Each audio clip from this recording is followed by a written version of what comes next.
Hey, Jonathan, what's going on? I'm happy to share space with you all the time, man. Thanks, man. Thank you. You're a wonderful human being. You have great energy. Thanks. You're not full of shit. You do it differently than everybody else, and I'm humbled and honored to be here. So thank you. Thank you. I always love hanging out and talking shop, and I honestly, despite some days that it feels things are moving a little slow, I think we are turning the dial in the right direction. I definitely believe in that.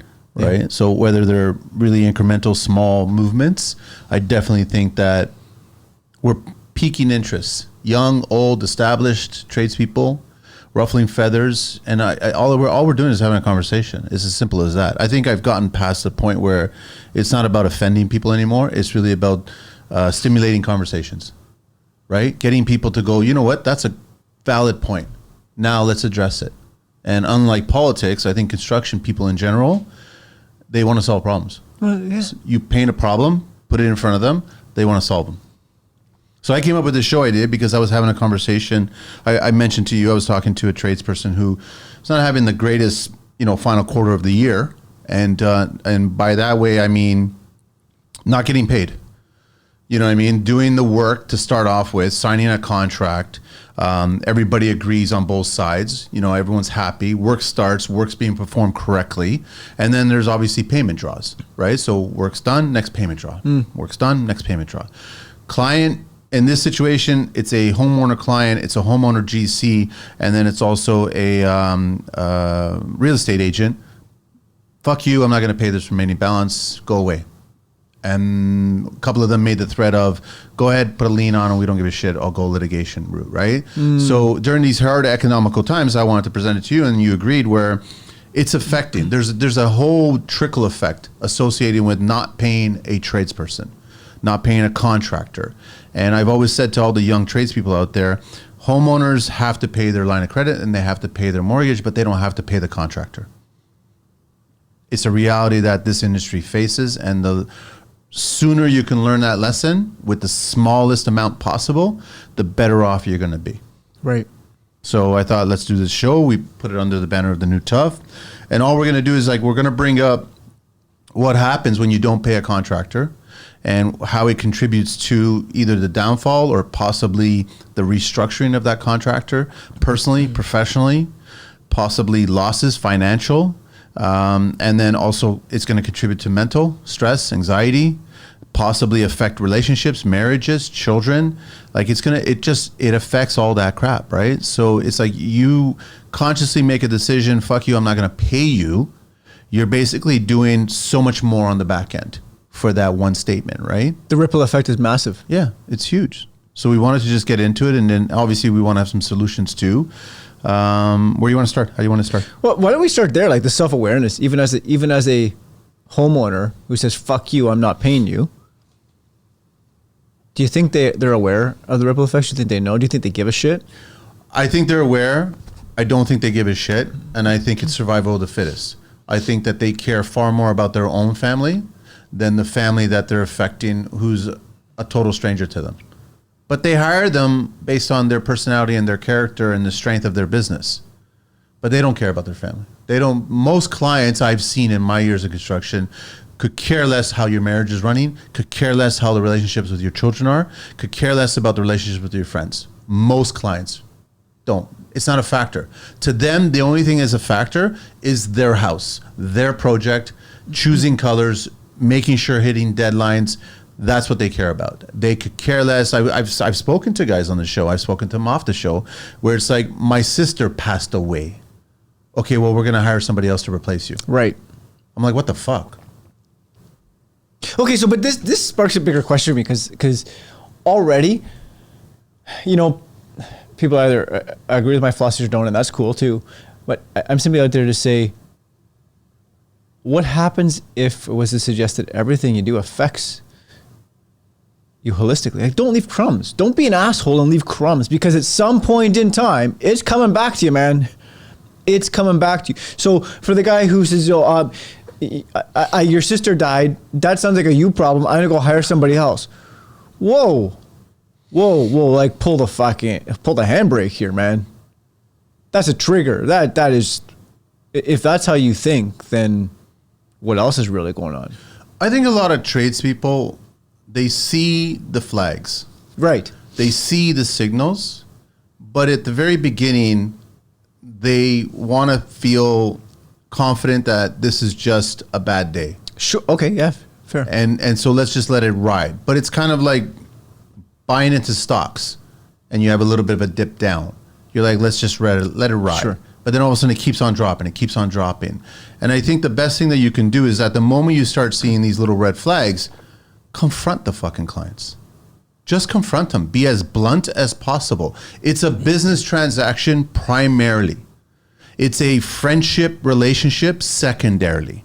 Yes. So if that's the case, be blunt. How so? What do you mean by that? Listen, don't fuck around. You have to pay this bill by this date. We want to continue doing this job. We want to finish it. We're doing amazing work. Everyone's happy here. Don't fuck around, eh? Perfect. Yeah. Boundaries, expectations. Are you offended by my harsh language? Don't frig around. All right? There's lots of moving parts here. We need to finish this shit. And you don't want to make me an enemy. Simple as that, right? And all of a sudden, let them know where you stand, right? And be blunt to the point where, like, I want tradespeople to tell the clients, I get it. You got to pay your line of credit, and you got to pay your mortgage, and you got to pay your kid's private fucking school. I get all that shit. But you also got to pay me because I'm in your house right now. Yeah, and some guys tiptoe around like, hey, yeah, you know you got to pay the bill by the 30th, right? Like, the 30th, today's the 29th, so are you going to pay me tomorrow? And then the payment doesn't come through and like, okay, well, like, are you going to pay me tomorrow? Set the boundaries and expectations up front like you did. Hey, man, 30th of the month. Okay, so you didn't pay, so now what? How do you suggest we proceed next, boys? Do you want me to pull stuff off site? Do you want me not to do the work? Well, Jonathan, man, you guys are being assholes. That's pretty harsh. Is it? We're being business people. We're setting the expectations, man. You expected this building to be built in 9 months, whatever your expectation is, we'll get you there. You think big players get on the golf course where we know lots of deals are happening and how transactions are being presented there and follow through? You think these big players out there, these big business people, you think they just go around and just putt and all of a sudden, no, they go, listen, don't fuck me on this one. I'm giving you this contract. You're going to do the job. You're going to finish it and you're going to get paid. It's that simple. So I like years ago, West Coast Choppers, Jesse James, he got so tired of trying to track down money from his clients to get paid that he had a tattoo put on the palm of his hand that said, "Pay up, sucker." And he would just show it to the fucking clients. And that's it. Pay up, sucker. I think you need to be blunt. Like, there's no more. The moment you start seeing the red flags, you just be polite, but blunt. Be business professional, but blunt. Yeah. That's it. And let them know. I don't know. Like, I have a fucking large scale calendar. Get it from Amazon or whatever. And then have milestones that are marked off on that calendar with post-it notes. And then also have payment draws.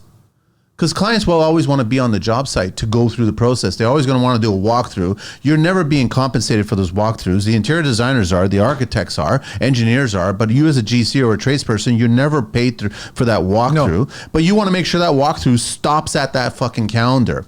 And you want to go, hey, Mr. and Mrs., payment draw next Friday. Just keep on fucking digging at them, being professional. Okay, so what do we say to the folks that say, okay, Manny, I hear you, I get you, I see you. The client says to me, yeah, okay, but you got to keep working, just finish this thing and I'll pay you. It's really simple. The work doesn't continue unless you pay. You have to make smaller amounts. I've always told the young kids, your last payment is the smallest one ever. It's a dime. That's all it is, because you can sacrifice a dime if you wanted to. If they wanted to fuck you, they'll fuck you on the last one. I got started in the construction industry. It was never a dime. It was like $100,000. You're like thinking, it's always a big number, right? And then you get fucked over and then it's never a big number, right? So I think you be blunt. If they feel offended by it, the other thing is that I know a lot of guys are proud of the fact I'm keeping a text trail. I'm keeping an email trail. Everything's all, documented and shit like that. Listen, guys, I'm trying to explain something. You don't want to go legal. No. Legal will cost you more. And the problem is you don't even factor in the stress. All the shit that's going to happen, possibly rip apart your family because of the stress associated with not being paid. Whether it's a question of like, I can't bring my guys in because I can't pay them. I can't go and try to find another line of credit to keep paying them for the work that I'm not sure if I'm going to get paid. You as the GC can't be the quarterback and take all the fucking loss at that point. I know other GCs that have like gone to the crew and go, listen, we're all taking a hit here. You're going to lose a little bit. You're going to lose a little bit. You know, there's the classic of, you know, you've seen these videos on social media where the trade's going fucking ballistic and he's smashing the bathroom. You know, he didn't get paid and all this other shit. It's not a resolution, man. No. That puts you in a worse spot. I know that I spoke to a guy who's doing a job and he refused to just pay him. And I get a message and he starts messaging me. And all of a sudden, you know, he got into an argument with the GC. And then all of a sudden I get another message. He goes, listen, I threw a tape measure at the back of his fucking truck. It smashed the window. Am I okay or what's going on here? He owes me money. There's an agreement here. And I was like, well, you're making matters worse now because now you're obligated for repairing his vehicle. Yeah. On top of the money that he owes you. So all you're doing is you're creating an atmosphere where he can negotiate now with you. Okay, so can we hang out here for a second? Yeah. This is important, folks. I mean, two words come to mind, right? Accountability and integrity. And what they both mean to me, integrity, right? Do the things you say you're going to do and do them to say you're going to do for yourself. Fine. But what's more important to me is accountability. And that's a fluffy buzzword that's thrown around. What that actually means, accountability is taking responsibility for the things you do, say, or allow to occur. You threw a tape measure at the back of the guy's truck. I get you're frustrated, man. And it's your responsibility to take care of that back windshield because you fucked up. Right? Okay, so we learn, you know, let's control our emotions. Let's I take a fucking cinder block and beat the shit out of a cinder block. That's the number one thing that they do wrong. Right? They make it personal. They make it personal. The very first time that it ever happens to you, you take it and make it personal. And that's the worst thing you can do. You have to have a business hat on you. You got to think, okay, so what would this successful business that you look up to, this person that succeeded, but we don't know the whole story of this person and how many losses that they had that has taught them to be this calm, what would they do? And it's always professional business. This is a transaction. And just you shoot all that professionalism, all that business shit at the client. You never jab them personally. It doesn't matter if you think their children are stupid. Doesn't matter if their spouse is stupid. Like you don't attack them. You don't attack anybody. Hold personally. yourself to higher standards. Yeah. Because when you hold yourself to higher standards, you're level setting to them. This is what's acceptable and this is what's not. If the client, now, I believe in energies. You're going to send that energy out to the client. They're either going to resonate with it or they're not. And if they're not, well, we're going to learn, right? But if you're going to be, I'm not saying you're an asshole. If you're going to act like an asshole, you know what you're going to get back? Asshole-ish actions. It doesn't work at all, right? And for the ones that have told me several times, you go, listen, I'll just put a lien on the property. In Canada here, you got to perfect the lien, which means that you got to renew the lien every single year. That costs money. And you're doing this with the hope that they will get a divorce where they'll have to sell the property or they'll have to refinance the property. So then they can't do any of that without with the lien on the property. I get it, but you still have to spend money and time and effort to continue doing that lien. Well, then you'll just perfect it and then you'll get into a claim and you'll go through the whole court process. And I guarantee you the lawyers are the only ones that make money. You will never see the full amount. And here in Canada, again, I want all the young people to understand this, that even if you go through the process 3 to 5 or 6 or 7 years, and you win, you have to now collect that money. They don't have to pay you. That has nothing to do with the court. Still got to collect it, yeah. So now you have to take them to court again to collect the money that's been awarded to you. And you're a decade later, folks. The best thing to do is to avoid lawyers, liens, litigation. Meet Jonathan Sinelli, the visionary behind People First Leadership. Jonathan is not your average leadership coach. His people-first leadership approach focuses on putting people at the core of your strategy, creating workplaces where teams thrive and achieve outstanding results. What sets him apart? Jonathan is a master at asking thought-provoking questions that spark genuine conversations and challenge conventional thinking. His deep empathy helps him understand unique challenges and guide people toward impactful solutions. As an accomplished author, media host of the People First podcast, and seasoned project management expert with a background as an electrician, Jonathan offers unparalleled experience and practical insights. Whether you're interested in a one-on-one coaching or breakout room sessions, Jonathan customizes his approach to your needs. He also travels the world, speaking at conferences and business events, inspiring leaders with his dynamic presentations. Discover how people-first leadership can transform your approach and ignite your team's potential with Jonathan Sinelli. Call Jonathan at 416-717-4139 or email him at jc@jonathansinelli.com or reach out to him on his website at jonathansinelli.com. This message is proudly supported by the Construction Life podcast. That's it. Okay, so let's pivot now. So now I'm a contractor on a site, and this is, real world stories, right? Contractor on a site, electrical is my scope. So Jonathan's doing electrical work, and all of a sudden, James says to me, I'm not paying you anymore. What now? So you're a contractor on a site. James is a GC? James is GC. Rough-in's finished. Okay, so be blunt. Why? Why are you not paying me? Yeah. What is it? Well, you haven't finished, Jonathan. What if he says, okay, well, you haven't yet. No, fuck that. Why are you not paying me? Tell me why you're not paying me, and I'll look at you, and I'll know if you're bullshitting me. Tell me why you're not paying me. Do you got an alcohol problem? You got a gambling problem? What is it? You didn't manage this job properly? Tell me why you're not paying me. I need an answer from you. Drill them. This is exactly. Be blunt. And I hope the folks out there see this. Don't right? wait for fucking text and get off the job site. But you're look doing at the person. You're doing exactly. You're holding accountability, man. You're not moving. Tell me why, right? You're having a conversation. Like, okay, what do you need to get through that, right? And don't just and let's not just submit. Oh, I need 15 more days, because 15 more. Why do you need 15 more days? What do you want me? Okay, so what do you want me to do for the next 15 days? Yeah. Right? You expect me to continue working for free without the certainty of actually payment later on when you already owe me X amount? Now you want me to do more work so then you'll owe me a larger X amount? No, that's not how this business works, right? Digital payments and everything like that, we get paid right away. We're not even talking about the union shit or whatever, like 90 days or commercial work. But I don't give a shit about that. But like, why? Why can't you pay me? What's the real reason? Don't fucking sugarcoat it. Tell me the truth. I'd rather you tell me the fucking truth. Tell me that there's a dependency somewhere. Tell me that your child needs a surgery. Tell me something, whatever, but tell me the truth. And then you can deal with it, right? Yeah. Now it's like, okay. Now we can assess it, how we're going to handle now this. It's like, okay, cool, I got that. So what do you, so now the question is, okay, so what can we do to pivot through that? What do we need to do? Got it. You need 10 more days. Okay. Because you've got to. Are you willing to give me $5,000 this week? That's it. Now you can start to continue working. Yeah. And then you give me another $5,000 on Monday. This is it. I'd rather negotiate that way until later on where you're in a courtroom and you're fighting and now you're going to whittle it down to nothing after you've spent 6 figures on legal fees. See, I think that contractors were skilled trades, and yet there's pieces like negotiations, and negotiations is human-to-human connection that is overlooked. Or like we'll read the contract. Guys, the contract's fucking... The contract's... Everyone talks about contracts, fucking right? bullshit, man. Listen, every contract is breakable. Every contract. Right? Every single... Even if it's a handshake, it's still breakable. The thing is, it's a dispute between two parties in front of a third party that had nothing to do with the two parties. So that's what it is. So if you want to rely on the contract, go ahead and go that route. I'm just telling you because I've gone through this shit before.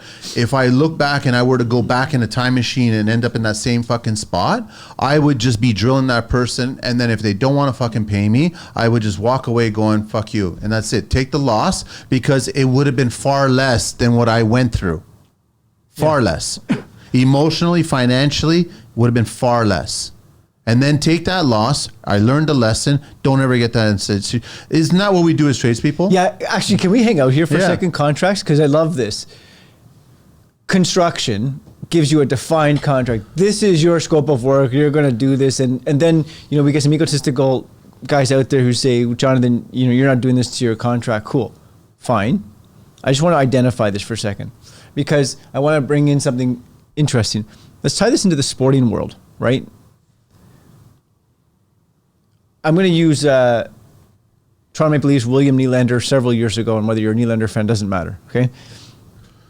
I don't remember how long ago it is. Nylander didn't play for like half the season. Why? Contract dispute. He didn't say, okay, well, I'm going to keep playing until we figure out the contract. He did a hard stop, man. He did a hard renewal thing or something? Something like that. His contract was expired, and they hadn't yet come to an agreement, so he said, I'm done.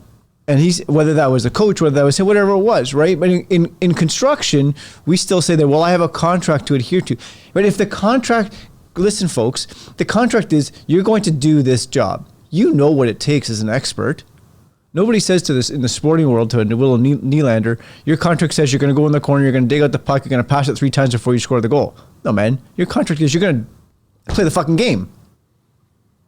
And by the way, if you score 50 goals, you're going to get a bonus. So now if we take that concept to the construction world for a second, your contract is build this fucking building within the boundaries, expectations, the tolerances, and the scope. Cool. And if we finish it early, there's rewards. Fine. So when there's a dispute, it's a hard stop. It has to be. It's a hard stop. Because you're just digging yourself into a bigger hole. It's costing you more to continue being there, right? Like there's obviously, it's hard during these economical times, right? Because everybody's just trying to get as much work as they possibly can and survive. But now is going to be the time where you're going to start hearing more stories like the one that I shared with you about that contractor didn't get paid on 3 different jobs, right? You're going to hear more of that shit. And unfortunately, in that situation, the one situation, they already knew they were going to fuck them over.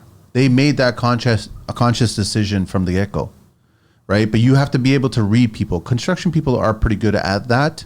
But the moment that you start reading them, you have to start following through with it. That's where I go with the blunt Okay, thing. so hang on. What do you mean? So I'm just like, the moment you start getting a whiff that they're going to turn on you, which I've always said it, every client that's amazing has the ability to become your worst client. And it has happened to me. And it continues to happen. So what's an example of when you got a sniff that this is going to go sideways? I would say if you've got a 2-person client, husband, wife, whatever the scenario is, the dynamic, and they can't make a decision on something that needs to be made decisions on. They can't decide on which way to go, if it's right or left, light or dark. They can't decide. Now, you have to start wondering, hang on a sec, I've been communicating with these people months in advance before we actually started swinging a hammer. We're all on the same page. Everything's working. We've gone through line by line, details, everything. There's probably been some selects. There's maybe an interior designer on board. They already chose some sort of scope, but for whatever reason, they start changing their mind. But they're using the defense of them bouncing off each other to prolong. Okay. You start seeing that, it's a red flag because they should be on the same page. Some of the best contractors I know out there, whether it's in the West Coast or here, they have to drive the car. They're not letting the client drive the car. So you agreed on a price. You agreed on the scope of work that's involved. It's line by line item. I know contractors have over 200 lines that they get the client to agree to, right? They've already agreed to all this shit. The moment they start playing these games, they're playing these games for a reason. You need to ask why. We're going to take a break. You guys can't come to a decision.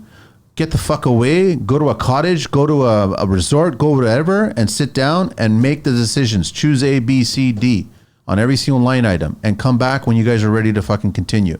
But we're not going to stand around fucking doing nothing. You guys need to be on the same page. If you guys are doing this just to prolong paying us, then that's another fucking story we got to talk about. So if you don't have the finances, then we have to discuss that. I don't give a shit how embarrassed you feel that you don't have the finances to pay me, but that's not my problem. You went into this already knowing this is what it was going to cost. You already knew that the moment I got to all these different milestones, you owed us this money. So just be blunt. It's funny how when you get to litigation, they're blunt as motherfucking hell. Yeah. Lying and blunt. But they're blunt. And I'm like, all I'm trying to do is cut the fucking guys, in the race and just be blunt from the fucking beginning. I mean, I love talking to, Dave in Finland. Oh, yeah. Everything is great. Yeah. We're all friends. I want to get to know, I want to say good morning. But when we're fucking working, we're working. What if you had a subcontractor who was just fucking around all day?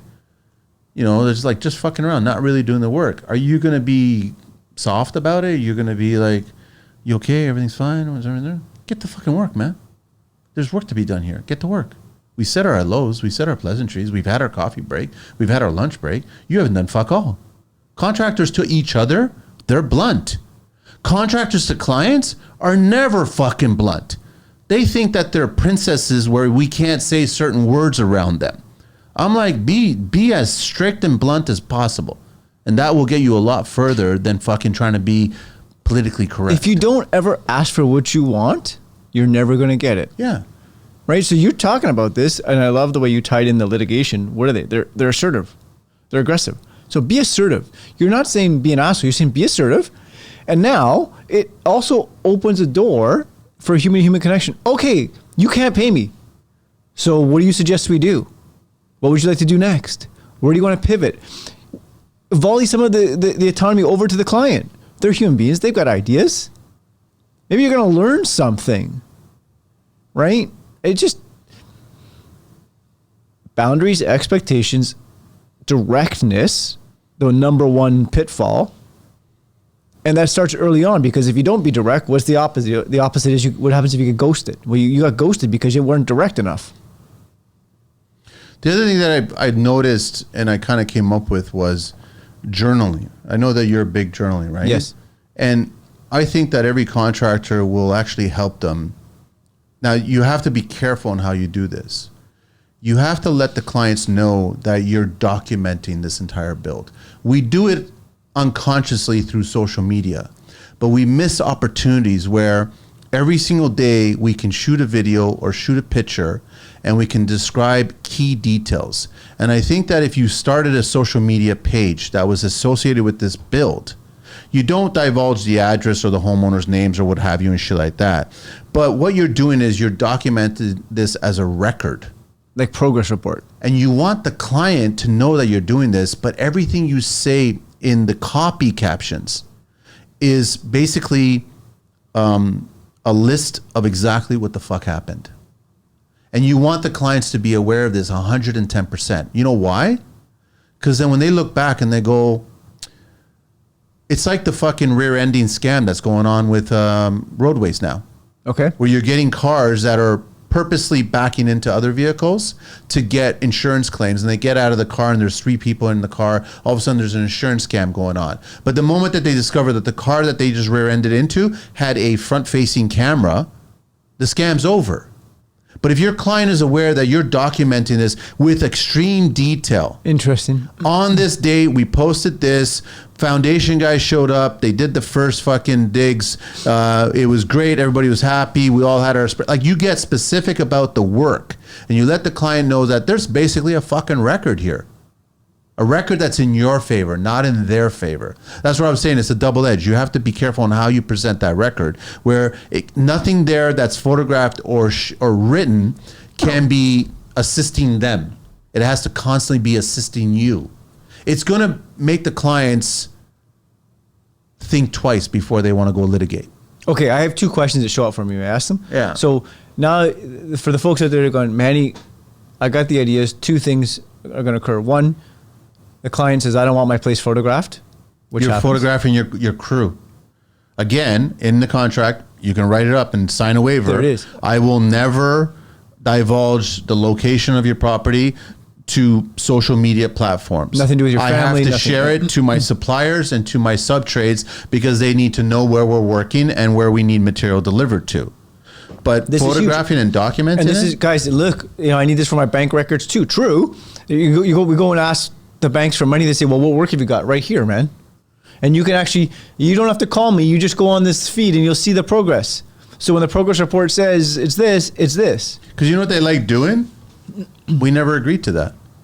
Absolutely. So all of a sudden, if you got a post and you go, listen, I'm not a huge fan of whatever this was chosen with. They're like, the clients love it. The kids love it. Everybody loves it. They couldn't stop complimenting it. It was great. That's what the post is fucking saying. Okay, so But then they come back on a text or an email saying, we actually didn't really want that. But wait a minute. We have a record here that you actually loved and the kids are already like, there's a conflict here now. You're bullshitting. You're just using this as leverage to negotiate. Here's a leading question too. Now so fine, you've identified that. What about the contractor that says, guys, I'm a contractor. I don't have time to take pictures every day. So then you got time to spend money on lawyers. There's your Then answer. go ahead. I guarantee you social media would be cheaper. Yeah. Everyone's got a smartphone. Everyone runs their operation off a smartphone. Take a fucking picture. Have 2 phones if you want. One for pictures and video and one for business or whatever it is. Hire a social media person, guys. It's going to be cheaper long term. You can go that way, Like, but the problem with them is that they're not doing. Remember, this is for your That's purpose. true. That's true. Right. So you have to do it. Yeah, and so you can make it a game, folks. Like, if you've got subcontractors, listen, volley it over to electrical, to drywall. Boys, take some shots of what the work you've done today. Let's send it all over. There's multiple Convince ways. your trades to do the same as There- well, and then tag you and talk about it and be proud of the panel that you put together. And now we're creating an ecosystem, right? Yeah. Because the ecosystem will protect each other to say, It's a digital form of journaling today. Yeah. But the sole purpose of that journal is for a defense that may not ever be needed. But that's the sole purpose of it. So treat it as if they fucked you over, they kicked you out, they changed the locks, and now you need a record of what the fuck happened till that day. Guess what? You have one. and by the way, you're going to create a connection with the client along the way because you've been transparent to say, here's your building. So things are going to trigger them along the way, or they're not, but they're going to come to you and say, Jonathan, I like this post. I didn't like this post. I disagree with this. Okay, well, now what we're doing is we're engaging in dialogue. So I get to understand who you are, what your perceptions are, what your biases are, what your filters are. And now I'm also subconsciously mitigating the fact that I'm going to get screwed for money because we're dialoguing all along the way. Something's occurring. Consider expert plumbing and drains. When it comes to plumbing, you need someone who's not just skilled, but truly cares about the job they do. Someone like Aaron Bolin and his team at Expert Plumbing and Drains. Aaron has been in the trade for years, and he's built his reputation on one thing: commitment. Commitment to his craft, his crew, and most importantly to you, the client. At Expert Plumbing and Drains, it's not just fixing pipes, it's about delivering the best possible service every single time on every single project. So whether you're dealing with a leaky faucet, a stubborn drain, or planning a full plumbing overhaul, Aaron and his team are ready to tackle it all with skill, integrity, and a passion for excellence. Need help now? Call Expert Plumbing and Drains at 905-531-4111. That's 905-531-4111. Or visit them at www.expertplumbinganddrains.com and on social media at Expert Plumbing and Drains Canada. Experience the difference of working with a team that's dedicated to getting the job done right. Because at Expert Plumbing and Drains, your satisfaction is their top priority. You can also email Aaron directly at aaron@expertplumbinganddrains.com. Expert Plumbing and Drains, where expertise meets care. This message is proudly supported by the Construction Life. I mean, before all that happens, I think the best thing that any tradesperson, contractor, we're just grouping them all together, Yeah. right? You work for somebody, whether you're a tradesperson working for a GC or you're a tradesperson working for a client or whatever it is, right? You need to properly vet these people. And if you don't know how to vet somebody, which I think primarily comes from experience, you got to get fucked over to vet, right? So do some courses, do some workshops, work with somebody that could work with you to understand. I read the Chris Voss's book, Yeah. The Negotiation. Great fucking book, right? FBI guy. And all of a sudden Never there's split the difference, there's yeah. subtle fucking things that you can do that will remind them, don't fuck with me, without saying don't fuck with me. Yeah, guys, study body It's language. not an ego. Right? Body language. Study body language. Eye language, everything. Chris right? Voss does a great mirror back. Yeah. Oh, so what you're saying is, right? Okay, oh, you don't like that. So you don't like that. Well, what do you like now? That should be in construction all the time. Well, that's the biggest missing component, right? Because we've got highly skilled tradespeople. We put out there. clients too fucking high on a pedestal. I'm sorry, but we do. They hire us because we're the surgeon and we know how to fucking operate, right? But they don't treat us that way. They take advantage of us. So I think the moment that you go, fuck this pedestal, I never built it for them, I don't want them up there, we're all going to be on the same level fucking ground. And now we're speaking to each other where I'm providing a service, you're paying for that service. Keep that very fucking clear for them. Okay, hang on now. So now you got guys who are going to say, Manny, I'm not going to get the job, or he's going to throw me off the job. Then you'll get the next job. There it is, right? Then that person wasn't for you anyways. Are you good? Are you good at what you do? Yeah. Are you good at the skills that you provide? Are you good with the team that you put together? Are you good? Is this the only neighborhood you could work in? Start taking a fucking walk. Start going online. Start online. Go knock on doors. Like, just start doing what you were doing when you first started this business and get yourself out there. Don't think that by you saying no because you did all the proper vetting and you discovered that, no, these guys are going to fuck me royally. I'm going to walk away from this and then avoid all this shit. Just think to yourself, there's going to be somebody else that's going to treat me far better with respect and I'm going to do an amazing job for them and move on. See, this is again, self-awareness now, right? It's way more than the actual skilled trade involved. We're talking about improving ourselves, right? Negotiate, learn, but also have the self-awareness. Do I have the competence? Well, yeah, man, I do great work. Do I have the confidence? Yeah, I know I can do this, right? So what happens next? Walk away if you have to, man. That's not being cocky or ignorant, right? That's having the self-awareness to go, I don't want to put myself in a compromising position. If you look back on it and you go, listen, I could have stayed at home, not worked for those 6 months, a year or whatever, and actually been in a better financial situation. Like, we haven't even talked about just on Safety Corner with Phil, we talk a lot about what's the cost of not being safe. Right. Right? Everyone talks about what the cost is of being safe and having proper PPE and setting up the job site properly so it's all safe, so you won't get fined, you won't get, and worst case, someone loses their life, right? Sure. So what's the cost? And I look at this the same way, that what's the cost if you don't do all this shit in the beginning? The cost is you could potentially lose your marriage. You could potentially lose your fucking kids. You can potentially lose your vehicle, your place of business, foreclosure. Like, that's a lot of fucking cost. Yeah. When you could have just sat there and go, you know what? Let me strike these people with some serious questions that will give me some proper answers. And that's the Chris Voss thing. And there's other people that you can look up, but there's ways of performing, asking questions that they'll react a certain way, that you need them to react a certain way. And then, like I've said it before a long time on the show, I went to go do a job, to quote it, I go in there, I meet them, pleasantries around, you want a coffee, all this other shit, right? Then we start talking about the scope of work, husband and wife team. And all of a sudden we start doing the scope of work, and they start disagreeing right in front of me. And she starts, lack of a better term, whipping out her bigger dick than his right in front of me. I just met these people. By the end of that subtle argument in front of me, I was polite and I listened to the rest of what they wanted to offer me regarding what the scope of work is. And then I ended the meeting by saying, guys, it was nice to meet you guys. I'm not the right contractor for you guys. I'm going to go. Thank you very much. Good luck with everything. They were a little upset I said that. And I said, if you guys are fucking fighting like this right in front of me right now, when we haven't even started the job, I'm not interested in being a part of this marriage. I'm not fucking Jack. This ain't Three's Company. So it's like, you guys have problems. I don't want to be associated with them.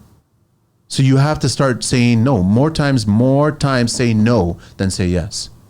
Otherwise, you're going to get into real problems, which litigation. And you just identified red flag, folks, right? Don't dismiss them. Become curious about them. Vet them completely. I've always said it over and over. You should be asking more questions of them than them of you when you first meet them. Now, there's ways of structuring those questions so then you can get answers without being, I guess, too in their face about it, right?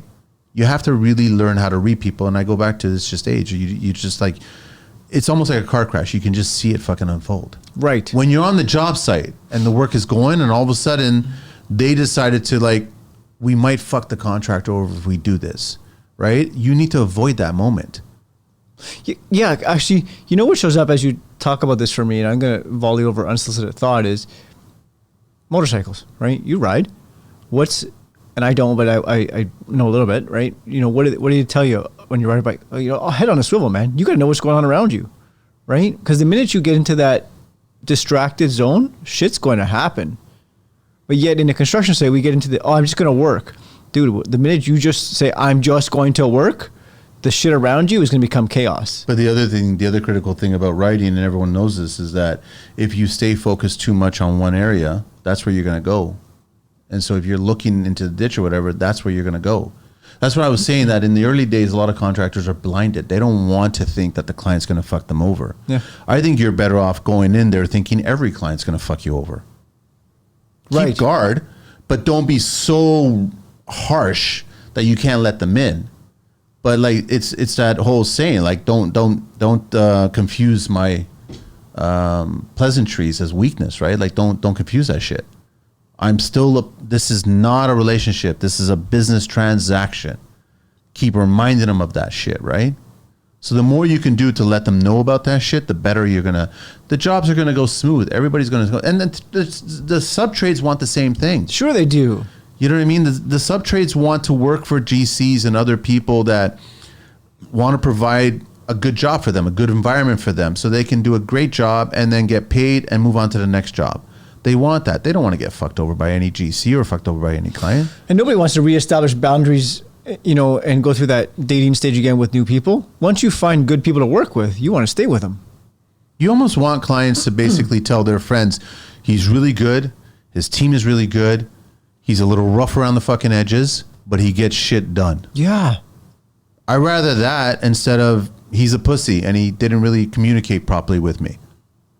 Just be blunt, man. I don't give a shit if you're hurting feelings at that point. I was never blunt. I was always trying to please them. And you know what? That speaks to, listen, lately, I don't know if it's me. I got a fight going on with Amazon right now. I got a fight going on with Tech Savvy right now. I swear customer service is fucking non-existent these days, right? But what is it in construction? We bend over backwards to give them 1,000% of customer service. We'll throw in all kinds of new shit. Oh, we just did that. My guy just did that. We just took care of that. Don't worry about that. I'm not sending you. Like, we constantly are giving all this free shit. Stop that shit. You need to remind them what the value of that was and why you decided not to include it in the price point. And you need to keep a running tally of all the shit that you've done that has been above and beyond what the original scope was. You need to do that.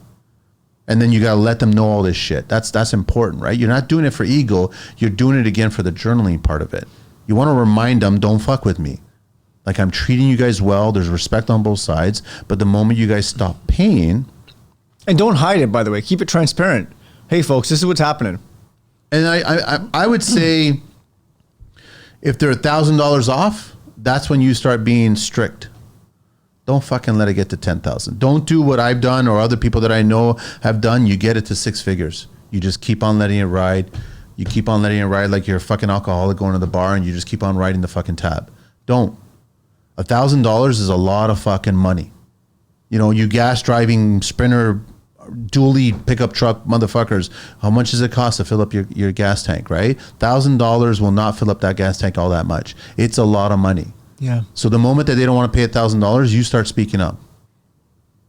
You don't let it get past that point. Take that $1,000 hit if they don't want to. And you know what? When you want to try to wrap things up, wrap it up with a fucking bow. Get to the point where you're going, listen, we're not getting along here. This is not healthy for both of us. It's affecting my personal life. I'm sure it's affecting your personal life. I think we should part ways here. Right? If you guys want me to make recommendations on other trades, we can do that. But here's the final bill that I'm more than happy to walk away with. You know, whatever, 1,000, 1,500, whatever. I don't give a shit what it is. But if you have to have that conversation, have that conversation. Yeah. But the other thing, I mean, you identified something important, that don't let it be tens of thousands of dollars, because you're going to have that uncomfortable conversation at the end. And you have to know that you're taking the risk that they're not going to pay you for that last $1,000. But at least at that point in time, you're pretty whole and complete. Yeah, I have yet to meet a contractor or a tradesperson that has, in the scope of construction, succeeded winning the legal route. Right. I have yet. Like, I don't know who that unicorn is. No. Right? There's a lot of boasting going on where I fucking sued him and I did this and then here was the payout. But it's kind of funny, whenever I get those stories being shared to me, they never tell me the last act. They never tell me that the check arrived with the full amount. They never tell me that.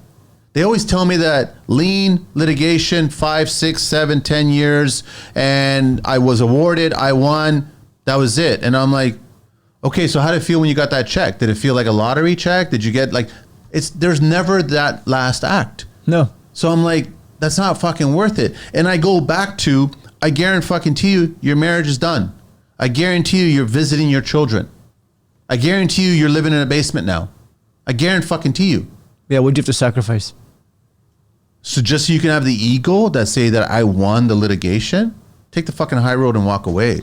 Don't ever get to that point where you have to, if it's $1,000, who gives a fuck? And litigation are bullshit. We know that it's always an inflated number, that more times than not, it's a settlement anyways. It's like, all right, we don't want to drag this shit out. What's it going to take for everybody to go away? And guess what? You'll never work that person again. You're bitter. I know, but you're just going to talk. Listen, doesn't matter how much you try to smooth things over the client, they will always go, Manny is a fucking asshole to everybody they meet. You're right. Yeah. That, as soon as it's ingrained in your head, that's it. You're never going to change the fucking tune. It's as simple as that, right? So it's like, you can spend the rest of your days trying to convince somebody that you're not an asshole. Or you can think to yourself, I don't give a fuck. Introducing Alt Labor Solutions, the game changer for contractors and laborers. Are you a contractor needing skilled labor, or have labor in need of quick shifts? Or how about buying, selling, or renting tools, material, and equipment? Connect easily with contractors and find resources hassle-free through Alt Labor Solutions online platform. Post job listings with project details, browse public resumes, and choose the right person for the job. Explore their job board for new opportunities and connect with top talent. Alt Labor Solutions revolutionizes the labor industry with a user-friendly interface, secure payments, and a supportive team. Visit them at altlaborsolutions.com and start connecting with other contractors today. This message is proudly supported by the Construction Life. And I go, okay, so I walked away from that job. They got all the work that they wanted up until a certain point. We couldn't make it work. I got paid my final bill. It was half of what I was expecting. I'm happy with it. I'm gone. I don't give a shit. Yeah. Move on to the next one. Like, this goes down to, at the end of life, folks, what matters? It's ego. It's the problem is ego, right? But I'm telling you, it's not worth it. It's not worth it. You're making it personal if you bring in the ego. And go back to business transaction. I don't give it. It's kind of funny. Not a lot of people online, on social media, on posts, or even other podcasts get really in the nitty gritty of what to do and what's the best way to do. But I strongly believe that a lot of people leave this industry because they can't handle the stress associated with not being paid and getting fucked over. And I don't blame them. I truly do not blame them. And my running joke nowadays is like, this is the reason why I got the fuck out of the business, right? So, I mean, bad clients did push me out of the fucking industry because I didn't appreciate being treated the way I was treated when I was giving everything I possibly could. Right. Right? So it's just like, you know what? My efforts, my creativity should go elsewhere. You should always think that there's another client around the corner, but you have to be willing to find that other client. And you can't just be like, well, they're going to be an asshole, they're going to fuck me over. No, you can't do that either. You know what I mean? You have to just be really, really strong about how you want to position your business and you. And then people will feed off of that and they'll know, okay, well, this guy's a no bullshit person. I'm going to work with them. And they take care of A, we take care of B. And we just keep on I'd rather going. somebody say, he's tough and fair than, he's a pushover. Right? He's a pushover. But I think, in all fairness, tradespeople in general want something to brag about during the process of trying to collect money.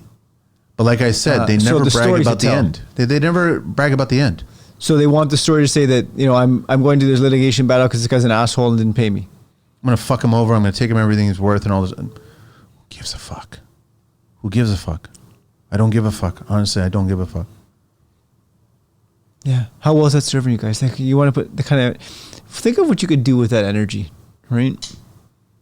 Go fucking do something else. Come up with something else. Start building furniture. Like, find something else. Find another life correction.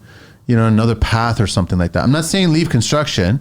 I'm just saying be a designer, be an architect, be a consultant, whatever, be an advisor, shit like that or whatever. Or just focus on specific niche projects that you want to work with. Find those clients that you want to work with. Sure.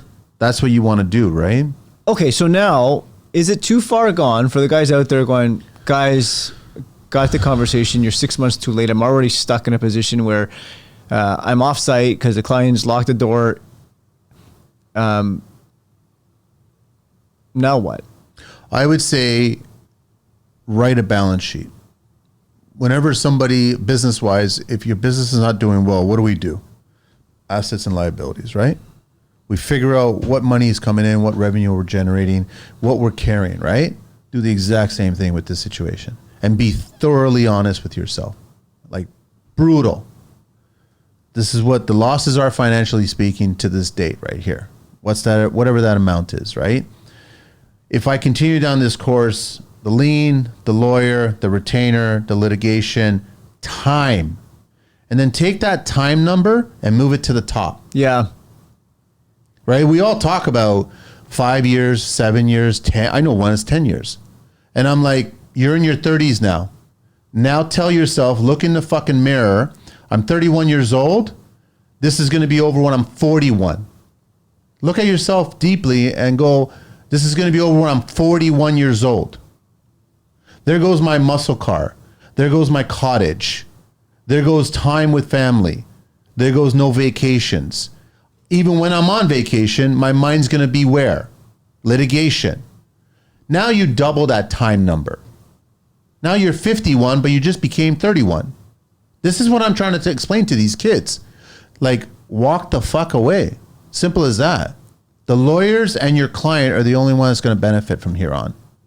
Move on and just fucking start a new chapter in your life, period. Do you think there's still space to hold with that client, or do we just totally cut them off? You can try as much as you want and you can keep on making offers. I remember speaking to one person. He was out $90-something thousand, finished the job completely, got fucked over.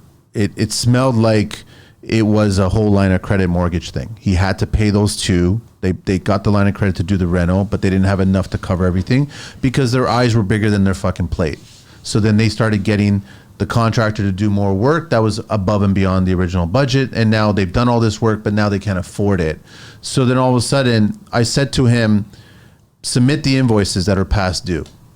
And I hope everyone's talking to a lawyer. You speak to a lawyer to get all your paperwork in order regarding your contracts, your invoices, and everything like that. And I hope you, in Canada here, I don't know how it is in the US, but you have to have payment terms on every single one of your invoices. Yep. It has to be there, right? That's a CRA, Canadian Revenue Agency service thing. It has to be there. So if you don't have it on there, you better start putting it on there, right? Because now you can't use that as evidence towards if you ever go down the litigation route, they'll dismiss that invoice. It's not relevant to the situation now because you didn't give the client terms if they didn't pay. You just gave them an invoice and all of a sudden, okay, please pay. But they decide not to pay. But if you got terms there, net 30, 2.5%, whatever, annum, all that shit, then they have to pay. And now it starts to add up at that point. So I said to him, do that, send past due invoice, keep on sending it past due. And then I just said to him, listen, I accidentally leave one of these past due invoices in the neighbor's mailbox. Because he told me something while he was telling me the whole story. He told me that he was showing off the rental to all of his neighbors. He's one of those clients that invites the neighbors to come over to sit down and have dinner and party and barbecue and all this other shit. But then all of a sudden they're Vanna Whiting the whole renovation. But he didn't fucking pay for the whole renovation. So I said, make the neighbors aware that he hasn't paid the contractor. Accidentally forget it in this fucking mailbox. Accidentally forget it in this fucking mailbox. And just keep pissing them off that way. But guess what? Your neighbor's now going to look at you a little fucking differently now. You fucked over a contractor. Remind the neighbors that I've got 2 kids. I've got a mortgage. I've been married 15 years. Family-owned mom and pop business. My dad taught me this business. My dad taught me everything how to do, how to build shit. I'm teaching my son, daughter. Bring that fucking shit into the game. He's going to hate it. He's really going to fucking hate it. And then he's going to have to try to defend himself at that point. I don't know what the resolution, if he ended up just eating that. And I said to him, listen, in all fairness, at $91,000, walk the fuck away. Yes, cut your losses already, man. You're going to be 500 by the time you're done. And you're going to be 10 years later on if you go the legal route. I'm telling you, legal route is the worst thing you can do. So what do you... And even though I've had lawyers on the show, it's the fucking worst thing you can do. So some folks get scared though. They're like, this has happened. Jonathan, I can't walk away because if I walk away, I'm in default of my contract. Yes and no. You have to speak to a lawyer regarding that matter, right? Yeah, we're not going to give you legal advice. If you try 3 attempts, depends on your contract and what your rules are, but if you attempt to mediate 3 times and they refuse to do that, they're in violation now. Because the first course of action regarding legal construction law is mediation. And if you consciously made an effort and you have an email trail or letters trail or whatever, you tried 3 times and they ignored it, then they're in violation of the contract. Well, and the other thing is, well, then that's the risk we take, folks. Like we also have to assume that at some point in time, we want to, if we do nothing, nothing's going to change. Take some sort of action. Here's the sad truth is clients do this because they want a serious discount at the end. And they can't walk into a Mercedes-Benz dealership and try to pull this shit. This is the price of the fucking car. You keep on adding extras. This is the new price of the fucking car. Here's your monthly payment. Shut the fuck up and pay. If you don't pay, we repossess the car. And you get a nice stain on your credit. They're blunt. It's fucking blunt. And you don't say like, hey, I'm going to, pay X dollars for a car, drive it off the lot, and then say, you know what? It's not worth the same money I thought it was. It doesn't work that way, folks. So why do we treat construction different? Well, I thought it was going to go $100,000 and now... Because we can't take advantage of people. That's why. Yeah. People let themselves get taken advantage of, right? That's the problem. And the moment that you realize that you shouldn't allow that to happen, the better off you're going to be. Like I know lots of tradespeople. I know lots of contractors, and they all have a common thread. They all are very strict because they've been burned, extremely strict, and they also pay attention to vetting clients a lot better than they did when they early got started, right? And that's a skill. That's a learned skill later on, right? And I think that you have to do that. You have to keep on practicing that, and maybe it's incremental. Like if you're a young person getting started in the industry, you do small jobs, and maybe you jokingly just said to the client, I go, listen, I'm just curious if have you ever heard of a neighbor that didn't pay their bill or whatever? Just make this conversation open. You want them to be aware that your thoughts are out there now, right? They don't want to just be like, you treat us, we're on a pedestal, you're just substandard to us, you're a contractor, just do the fucking work and shut up and I'll decide whether I'm going to pay. Yeah, that's great insight too, right? Like start to dig around, hey, what else has been going on in the neighborhood? Oh, anybody else done some, how'd that go for you? Anybody, anybody who hasn't paid a bill? Anybody who got in a sticky situation? What can we be aware of today? What's funny is that and I did this too, whenever you do a job, you always want to be the friend in the neighborhood, right? You're going to create a lot of mess. You're going to create a lot of noise. Right. You're going to take a lot of parking spots. You're just going to upset neighbors, right? So what do? You go around to all the door knocking. You introduce yourself. You give them a business card. You give them the number. You tell them, listen, if there's ever an issue, please call me. I will answer. I will reply back to your text. I'll take care of it. All that shit. Before you even sign the dotted line on that shit, go around the fucking neighborhood and go, listen, anybody on the street ever been fucked over by a contractor? But you're asking that question to find out if any client has ever fucked over a contractor. You're not doing it to find out if contractors have fucked clients over. You want to see how they react to the question the other way. You know what's interesting too is I love this is because, again, when you come back to the stuff you talked about earlier where, learn about yourself, body language, how to speak to people. Hey, I'm doing this work for Jonathan. Right away, you can see how the neighbor reacted. They pull back. They, okay, yeah, you're working for Jonathan. Read the triggers, folks. That's why you do it. And you're going to say, oh, Jonathan's a great guy. Yeah, I got, 2 small kids and here's what's going on and on and on. Well, now I'm getting a bit of a different sense. I'm like, okay, maybe my senses are correct on this. So right? Any, like all you younger guys, look up Columbo, the TV show. Detective from the 70s and 80s, right? And he always had this knack of finding out who the criminal was by asking very indirect questions. So when I say that, I mean like you're knocking on the door of the neighbor, you're introducing yourself, just pleasantries to let them know if there's any dust, dirt, shit, whatever, right? Call me. But what Columbo did really well is that he would purposely end the conversation, pleasantries aside and everything's fine. But just as they're about to close the door, he would turn around and go, listen, just one more question, and do the exact same thing. So just one more question. I'm just curious. Has anybody on the street here ever been screwed over by a contractor? I'm just curious about that. And see how their body language reacts to that. I mean, I guarantee you there's probably somebody on that street. But the real question is 3 sides, right? Did the contractor fuck the client? Did the client fuck the contractor? Or did they both fuck each other? But the point is that you want to see what's the street like. This is before you sign the contract. Yeah, and see, this is, again, not only self-awareness, but this is also, here's the thing that it might irk people, but what I say, and I say this all the time, is that when you take responsibility for your own life, there's nobody else to blame. Take responsibility, man. But we do that after all the shit that we go through. Yeah. We do that. We should do it a lot sooner. Do it earlier on. Now you're taking full responsibility. I know what I'm engaging in, or I think I have, based on the information I have today, here's where I'm going to go. Attention aspiring tradespeople and entrepreneurs. Looking to break into the skilled trades or start your own home service business? Meet TradeLinks Consulting, your go-to partner for success. At TradeLinks Consulting, they're passionate about helping you find the right trade, build your business, and mentor the next generation. Whether you're exploring your options or ready to take the plunge, they offer tailored career consulting and startup guidance to get you on the right track. Visit them at www.tradelinkconsulting.ca today and book your personalized strategy session. Your future in the skilled trade starts here. This message is proudly supported by the Construction Life. Maybe the other thing too that'd be a good idea is, I know partnerships are hard, right? I've always said construction partnerships are a lot like marriages. You have to choose the right partner. Right. 100% you have to choose the right partner. The problem is that, I don't know what the stats are, it's like more than 70% of people choose the wrong partner in marriages, right? And then that's the biggest problem with most marriages, right?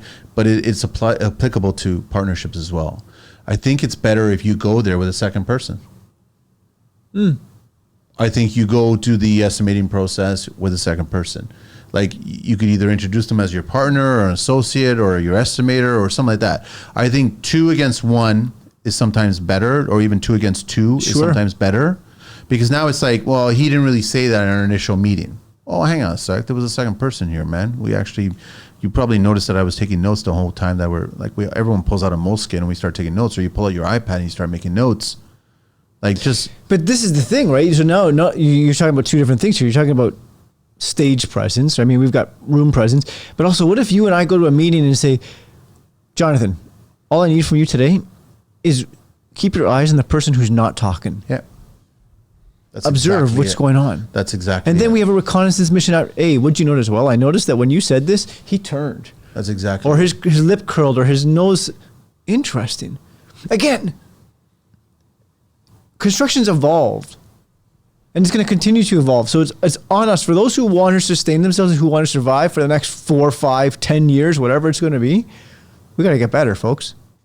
Here's an interesting thing that happened is, I got a phone call. Was it yesterday or the day before? I can't fucking remember. End of the year, man. It's busy. And he was just calling me to pick my brain on something. Sure. And he explained it to me, and I was like, dude, I think that's a brilliant idea. And he had the idea of wanting to partner with somebody that's not necessarily exactly connected to his wheelhouse. But when he started, I know both people. I know both parties. Okay. When he started presenting the idea, I was like, that's fucking brilliant.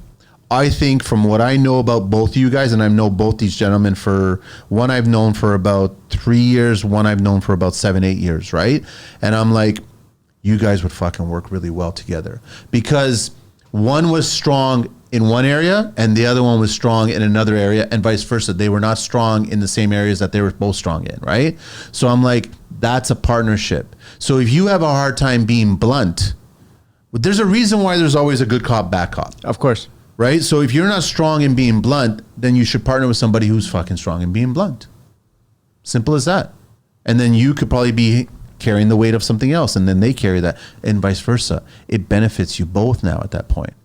Again, get rid of the ego and have a partnership going. I know plenty of businesses that are doing well with 3, 4 partners. They see the strengths, and they bring in those strengths to make it a bigger, better business.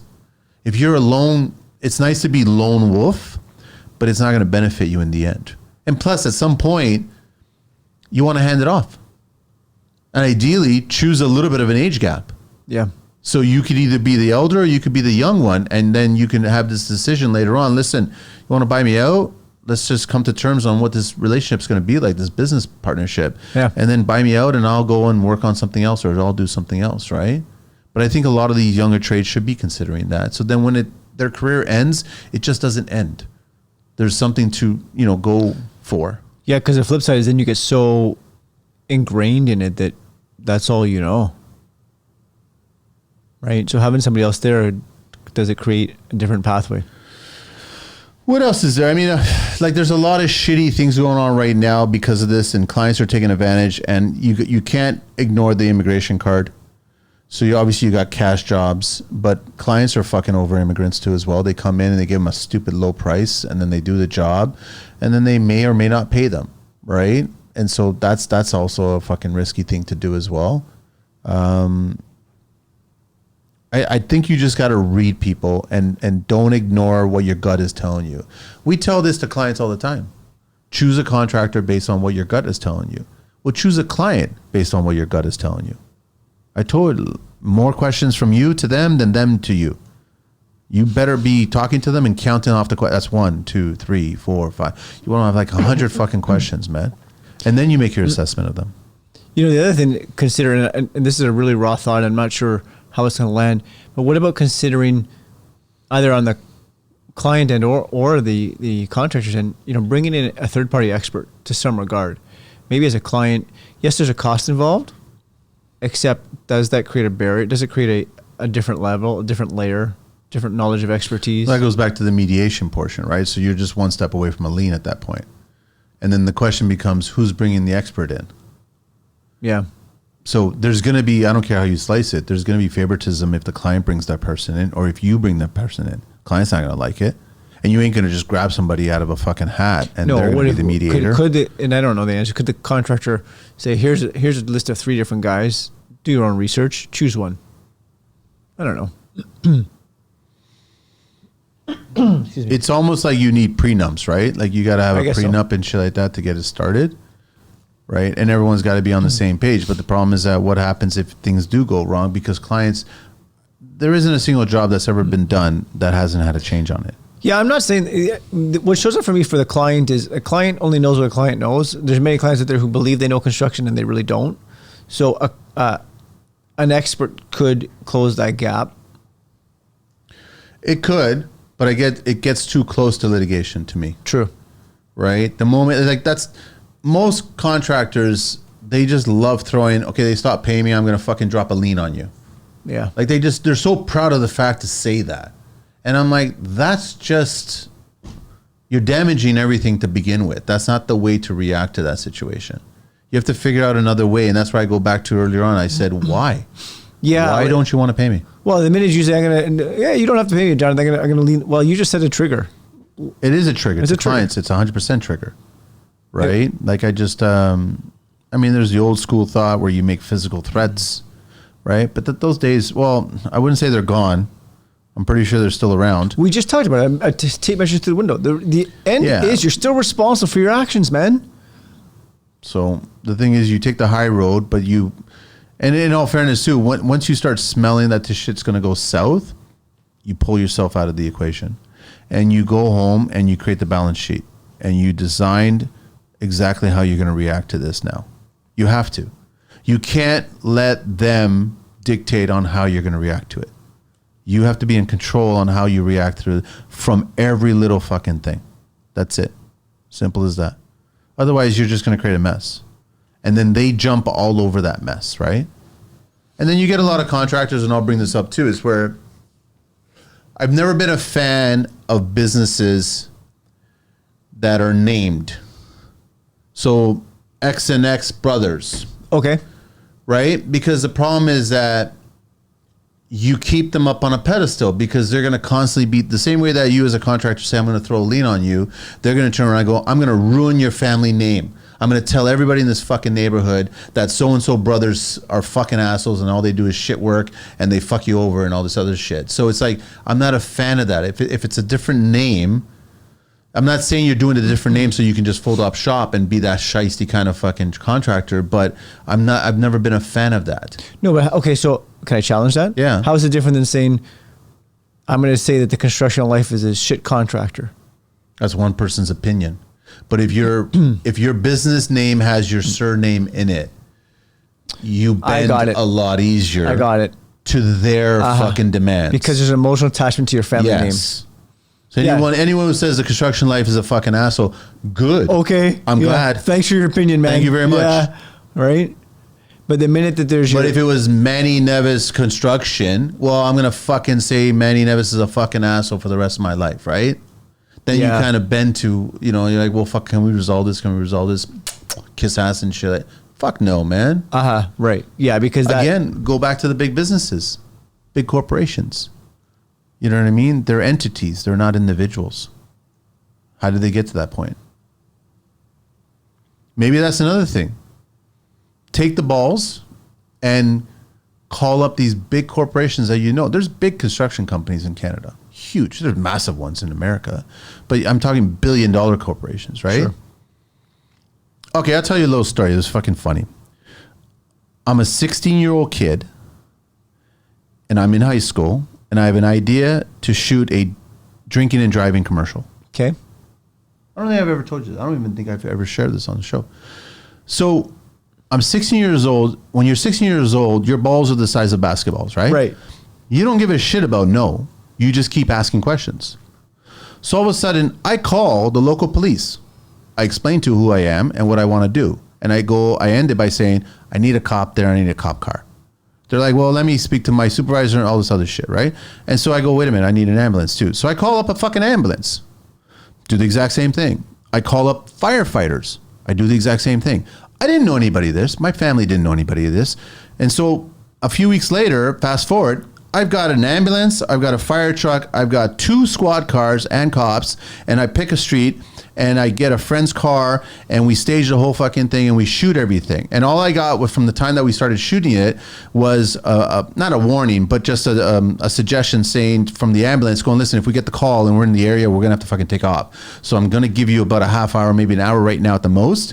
So we were shooting everything and it was all over the tow truck. They all thought it was a legitimate accident. I'm 16 years old. And I've navigated this whole fucking thing, right? And then I got what I needed to get. Was it shit? It was 100% shit. The idea was there. Was it creative? It was 100% creative. But when I look back on it, I was like, I'm 16 years old speaking to adults, asking them for cop cars, fire trucks, and ambulances. If you're in construction right now and you're in your 20s, reach out to Ellis Don's PCL. Can I sit down? Can I buy you coffee? Can I buy you dinner? You don't know who the fuck I am, but I really want to make construction my career. Yeah. Can I sit down with you? And I really want to ask you, if a client fucks me over, how should I handle it? And get these seasoned executives to let you know how they should handle it, how you should do it. And they'll tell you, I guarantee you, stories of their past and how they got, every big corporation, PCL, they started by swinging a hammer on their first job. All of them did. But I'm sure they have different ways of handling certain situations that you're not privy to in the conversation. And guess what? Those guys are going to want to take those calls because you know what? Everybody wants to share their story, man. They like sharing those stories. Yeah. Right? They won't share the stories of how they became billionaires and millionaires. No, but those right? But that's a different story. But that's what I mean. It's like have the balls to not be afraid to ask that question or try to get that meeting. And all of a sudden, like, holy shit, they said yes. And I've done that before and other things too as well, but I don't do that much anymore. It's like you get other people reaching out me now, and I'm like, I keep forgetting sometimes that you're a kid and you're asking me a question, but I was that kid at some point. So it's like have the nerve to do that. So it's no different than like I got a chance to meet Pierre Poilievre, and first thing I asked him, do you want to come on my podcast? It hasn't happened because that's the fucking political sphere here, right? Sure. But the thing is, ask.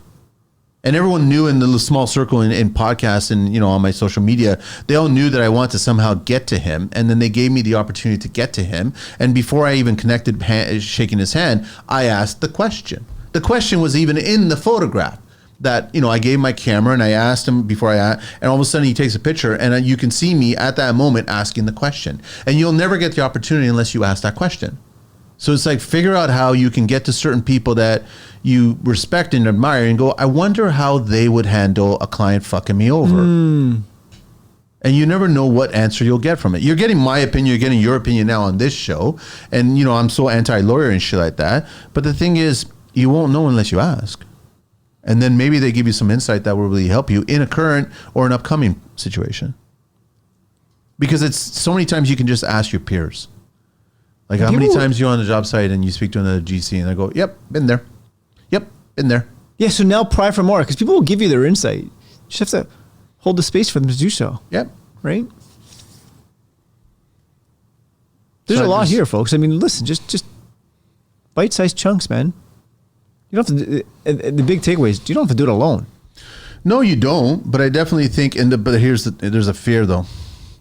You don't want to be the contractor that other contractors know that you got fucked over. And I'm going to let everybody that's listening right now, every fucking contractor gets fucked over. So when you meet them, they've all been fucked. Simple. So how does it change though if you sort of just bring that? It's just a level of fuckness. That's it. That's happened. Whether it's 1,000 or 1,000,000, it's just the amount is different. The fuckery, every single one has been fucked over. And everybody wants to smooth over their fuckery a little bit less to say, well, it wasn't really that bad, but it took a shit ton of energy out of you, man. It took resources out of you. When you're older and past it, and you look back, you're going to regret the years, not months, the years that your ego got into. I guarantee you. And your lawyer will say all kinds of bullshit. Listen, if you meet a lawyer, I guarantee you, every single lawyer I've ever met in my fucking life, and there's been a handful of them, they've all said the exact same fucking statement, and I should have ran off the second one when I fucking heard that statement, right? And the statement was, I'm not like other lawyers. I'm here to help you. I'm going to solve this problem. We're going to take care of it. The moment I fucking hear, every fucking lawyer I've ever spoke, I'm not like other lawyers. You guys are all the fucking same. Whether you're defending me, if the check is coming from my client, you be defending them. You defend the check. You do not defend me. So that's why they say I'm not like other lawyers. You guys are all the fucking same. I don't give a shit. Male, female, first year, second year. It's a whole business. You guys, it's a business, right? And in Canada, it's gotten really bad where they've designed it where this is the only recourse that you have. So you have to get sucked into this black hole where I shake my head and sometimes I walk away. I'll get a contractor come up to me, go, yeah, I dropped off a retainer for $25,000 today. And I'm like, dude, big fucking mistake. I guarantee you think $25,000 is nothing. You think the problem is going to get solved in $25,000. No, you're 150 to 250 in by all said and done. 25,000 is fuck all. It's not. It's like, it's in your opinion, because you're doing really well, your business, you're probably billing $1 million or whatever. You think 25,000 is fuck all. $25,000 after 10 years is going to be a shitload of money. So I just walk away. I'm going, I'm sorry, man. I disagree with you on that. I'd rather put that 25 grand elsewhere. Protect your investment one drop at a time. Your home or project deserves the very best when it comes to waterproofing. Trust nothing less than the service that guarantees you peace of mind and lasting protection. Meet Antonio, the expert behind AquaStop Waterproofing. Whether you're a homeowner wanting to keep your basement dry or a contractor in search of a reliable partner, Antonio and his skilled team deliver unparalleled quality and service. From the first site assessment to the final backfill, every detail is handled with precision, ensuring your project is completed on time, on budget, and to the highest standard. Antonio's team doesn't just solve problems, they prevent them. With a proven track record of working with insurance companies, educating clients, and using the best products available, AquaStop Waterproofing offers a solution you can depend on for years to come. Experience the difference with a team committed to excellence. Antonio and AquaStop Waterproofing are your go-to professionals for all things waterproofing. Get in touch with AquaStop Waterproofing today at 647-631-4144 or visit them at www.aquastopwaterproofing.ca. For direct inquiries, email Antonio at aquastopwaterproofing.ca. Let's make sure your property stays safe and sound, rain or shine. This message is proudly supported by the Construction Life. Interesting. So here's what's top of mind for me. Do you think, there's an old adage that time heals. Does time heal? In the sense that if contractor who's in a sticky situation today walks away from a client, does time heal enough where that, I don't want to say relationship is healed, because the answer is I don't think so, except is there enough time in between to allow a reconnection? To the client? Yeah. Oh, fuck no. Done. It's done. Because, my mind goes to, could you, listen, for the guys who are in this situation now, you got no choice to walk away. You got to walk away. Do you, over time, stay connected somehow? To the client? Yeah. Do you? Why? Well, is it for your benefit or for their benefit? I'm just wondering does human compassion come back in to say, okay, man, I was going through shit. Business transaction. I still owe you 10 grand. Business transaction. So cut it. Yeah. Like walk away from it. I've never heard of, you guys can correct me if I'm wrong, I've never heard of a contractor contacting me. Oh, by the way, remember that client that fucked me 10 years ago and they owed me $91,000? They gave me a check for $91,000 today. I'm True. seeing flying monkeys at that fucking point. That ain't happening. Because the moment they got away with the crime, and it is a crime. It's a crime. The moment they got away with the crime, they'll do it again to somebody else. Right. So they just buried that in their subconscious and said, well, we did it once, we'll do it again. You may cross paths depending on your circle of friends or whatever. And I know that this happened to other contractors that I know, that they went to a Christmas party and so was there. And all of a sudden there was like little hushes. What's going to happen? But this is why I say, like, don't leave crumbs. Like, if you're going to be an asshole and not pay somebody, don't leave crumbs, because our worlds have a way of, especially in the construction world, which is so small, when you think of the grand scheme of things, everybody reconnects at some point in time or knows somebody or something. Don't leave crumbs, because it's coming back, man. If a client consciously makes the decision, which I strongly believe that's what they do. They literally sit there and going, A conscious I'm going to decision. fuck you Okay. over, right? If they do that, they don't care what other people think. They don't care if they think, oh, he's an asshole. They don't care. It just rolls off of them, right? A criminal still does what they do because they want to get away with it. I mean, the thing is, I know that I had a guy reach out to me one time and he's like, fuck, you should start creating a list manual on your website of bad clients, right? And I'm like, that's a whole legal world. I don't want to get into that fucking world, right?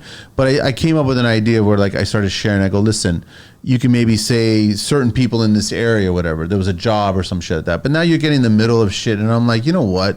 I'm too old for this shit. But what if a bad client to you is not a bad client to me? Because something else occurred. Well, the only reason a bad client is a bad client is because the money hasn't been paid. Right. That's it. They could be a dick. They can call you names, all that stuff. That's not a bad client. A bad client is someone who hasn't paid their bill for work performed. That's the clear definition of a bad client. Agreed. Period. Sometimes what happens if a client pays one guy and not somebody else? They pick and choose. That goes to the conscious. They made a conscious effort to fuck you over. What? But they fucked you over because they felt you're weak. Yeah. So then who the hell is, this is what I'm saying is, interesting idea, except you're in a sticky situation, because maybe there's a bad client to Jonathan, but not to Joe. Because again, Jonathan didn't establish the boundaries and expectations up front, so he got taken advantage of, and Joe did, and Joe didn't get taken advantage of. Listen, there's the way you present yourself. I knew this really good friend of mine back in the film business, right? Short guy, short Portuguese guy, probably like a foot shorter than me, right? One hell of a fucking boxer. Okay. Like one fucking hell. And he was in his 30s at the time, early 30s. Like fucking fast as hell, right? It's how you present yourself on the job site and towards your clients. You could be a small person, male or female, but the way you fucking walk in there, if your back is straight, your head's up, and you're fucking strict about how your posture is and shit like that, you're a big person in their eyes. And if your crew is like that, most likely clients won't want to fuck with you. If you get, like, let's go the cliche, you get muscle-bound tradespeople, that's your fucking team. They're walking into a job to do the job. And you get this husband and wife team, and that's all they see is just fucking creatine everywhere, just seeping from fucking pores. You think they're going to fuck with you? Right. You don't have to fucking say anything. They ain't fucking with you. But we come in, head down, pedestal, client. We do that. Yes. Yes, sir. Yes, sir. Yes, sir. Yes, sir. Stop that shit. You're providing a service. You have the skills. They don't. Head up. Right. There it is. Head up, shoulders back, right? And everybody, your trades, Assertiveness. all your trades, head up. Good morning. Proud. Good morning. But I want to stop it there, because sometimes people say, good morning, sir. No, drop the sir. You're automatically putting him up on a pedestal, man. Good morning. Check in with him. Hey, how's it going today? Say sir if they say good morning, right? sir, to you. Right. Sure. Respond the same way. Sure. You want to mirror that? Sure. Right. But I've been on site so many times. I watched the younger trades come in, head down, quiet, small, constricting. Fuck no, man. Like, you should walk in there as if you have the biggest dick, even though you have the smallest one. Like, you just have to let them know, don't fuck with me. It works. I'm telling you the truth. It fucking works. But you were too afraid that we're going to come across harsh. Fuck that. I don't care about that. You're providing a service. They don't have the skills to do what you can do. confidence without arrogance, right? Yeah. Like, you got to ask yourself as a tradesperson, how is your stance when you do your work? I'm pretty sure it's fucking erect. Yeah. You know what I mean? Yeah. If you're an old timer and you're getting up there, listen, I've seen 60-plus-year-olds swing fucking sledgehammers a lot better than 20-year-olds. But you said it. If your whole body's not tense and not ready for it, you're going to get hurt. Yeah. Right? If you're not bracing for that impact, guess what, folks? You're going to get hurt. So head up, shoulder back, assertiveness, right? Not aggressive, but assertiveness. It's all part of your brand, right? If you appear weak, they'll take advantage of it. And I go back, like that scenario you just said, is they make a conscious effort to screw over the weak. Lions don't go after the fucking hardiest looking gazelle. Which one did they go after? Clients do the exact motherfucking same thing. They're afraid of the banks. Right. They don't even see these people, and they're afraid of them because they're afraid of what they can do to them. So if you suggest that you can do certain things, you know, I'm not saying threatening. There's not verbal or physical threats here. There's a positive, proud presence that should be associated with every tradesperson. You should never have your head down. Never. Right? Yeah. Or not do certain things. I mean, you're the skilled tradesperson on site. You want to have confidence. Okay, I know that this guy's building a wall with competence.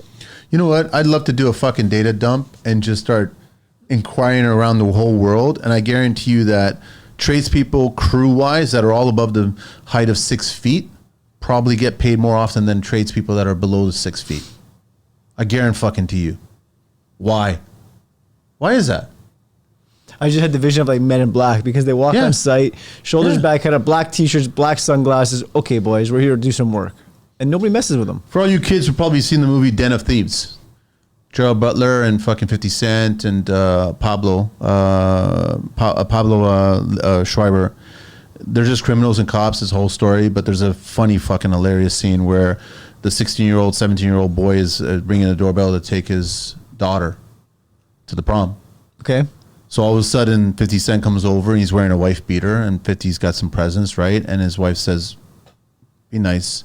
So all of a sudden he goes, listen, I'm just going to talk to you. And he brings him into the garage and his whole fucking crew's there. 6 foot plus, muscle bound fucking guys. He goes, whatever you do to my daughter, we're going to do the same to you. Obviously the guy didn't do anything to his daughter, right? It's just, there's a presence there, right? And even though they joked, they laughed afterwards as soon as they left, right? They knew what message was sent, right? Yes.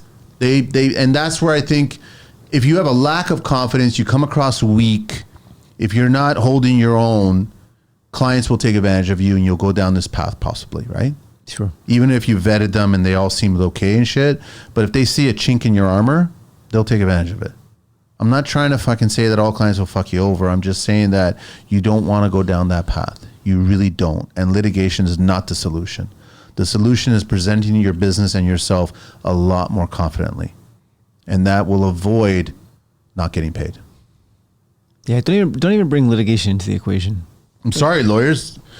You guys are overpaid and I don't give a fuck and you don't really do anything. And there's no guarantee. None whatsoever. There's no lawyer that will say, I will guarantee you. If they were so good at what they did, they would do it pro bono. Right. Right? Which they don't. Or they'll even come up and just fucking like, okay, we'll do it in profit share on whatever they're. No, they don't fucking do that. No. We want to get paid up front, regardless if you win or lose. Here's how much we are an hour. Here's whatever the retainer is on and on. We know you're going to fucking lose, but we don't give a shit. Because we're going to get you sucked into this black hole of more debt and then more shit. But time is the most valuable fucking thing. It's the biggest resource that we take for granted. And once it's gone, man. And it flies by in construction, man. I've had 15 years of construction. I remember first day, right? Like it was yesterday. So it's like all we can do now as older people is tell the younger generation, don't fucking do what we did, right? Don't wait, folks. Like if not now, when? And if not you, who? What else do you want to share before we wrap this up? I think we covered quite a bit. I think there's a lot of tangible takeaways there. If anybody's been offended, I don't give a fuck. So, no, and I just say the same thing is that be causing the matter. Don't sit back and watch. Get in the game. I mean, there's a lot of good contractors out there that are trying to change things, and I see it too. Where I've got some people coming up on the show where they're going to talk about how you can make better contracts, right? Not necessarily using lawyers, but there's better ways of doing things. And I honestly believe that there is. I totally believe that there is, right? Same way that there's better tools to do certain tasks, but it's like, I think it still starts with you as a person, as an individual. It's the presence that you spend so much time and effort choosing the right vehicle, the logo, the business card, your swag, your hoodie, you choose all these shit, like the brand. You build your brand. But then all of a sudden, the moment that, like, this whole, without offending anybody, yes sir, yes massa, yes ma, they're not your master, and you're not a fucking slave. I don't give a shit. They're not. That's not. It's a partnership to achieve what they want to pay you for what you want to provide. That's the transaction there. So you guys are equal in my eyes. You lit me up when you said, we spend so much time figuring out the business metrics, what my logo is going to look like, how my business card is going to feel. Yet somebody walks through the door with a set of drawings or a USB stick, and we get super excited, like, oh yeah, I'll take the job. Whoa, man. You spend all this time over here, yet Jonathan walks in with this little piece of paper, and you're like, yeah, I'll do the job. Chill. I have to think about it, man. And sometimes it's okay to say no, especially now during these hard times. You know what I mean? Because that's when they're really going to ramp up taking advantage of you, right? Yeah. Because they know you're desperate. But in all fairness, they're probably in a financial desperate situation too, right? Everybody's in the same, the flavor, it's sliced differently, it looks differently, the flavors are different. Everybody's in the same situation. See, I had notes about, strain on personal relationships, mental health, stress, trust and shit like that, right? And then it just becomes a downward spiral, right? It's just like, it's avoid. How many times you slip on the snow when you're driving, and all of a sudden, for whatever reason, you either learned it or not learned it to steer into the direction of the slide, right? And then you avoided going into the ditch, and then you survived that, and you keep on going. You're like, holy shit. So we all want to avoid getting into that ditch. So just do everything you possibly can to not even get anywhere near that ditch. And then exhaust all that shit. And then if you can't rectify everything and you have to terminate the relationship, the contract, whatever, get to a happy point at that point. And be extremely professional about it. If you want to bring in a mediator and go, listen, here's what's been done. Here's what's still owing. We want to meet in the middle. Here it is right here. Are you fine with that? Walk away clean from there and go, listen, they can go and hire somebody else right now. I'll even make do that shit. Be nice about it. But do that before you get into the whole fucking litigation. Walk away. I've had to walk away too, man. And it's hard because we're constructors, so we want to build things. Building things means start, middle, and finish.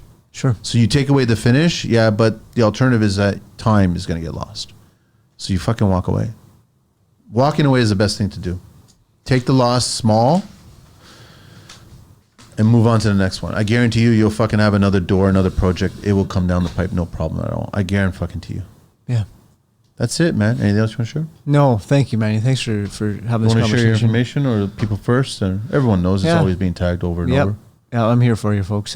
Jonathan, JC at jonathansnelly.com. Peoplefirstleadership.ca. That's how you'll get in touch with me, folks. Anyhow. Pleasure, man. Always Thank good you. to see you. All right. We're out of here, man.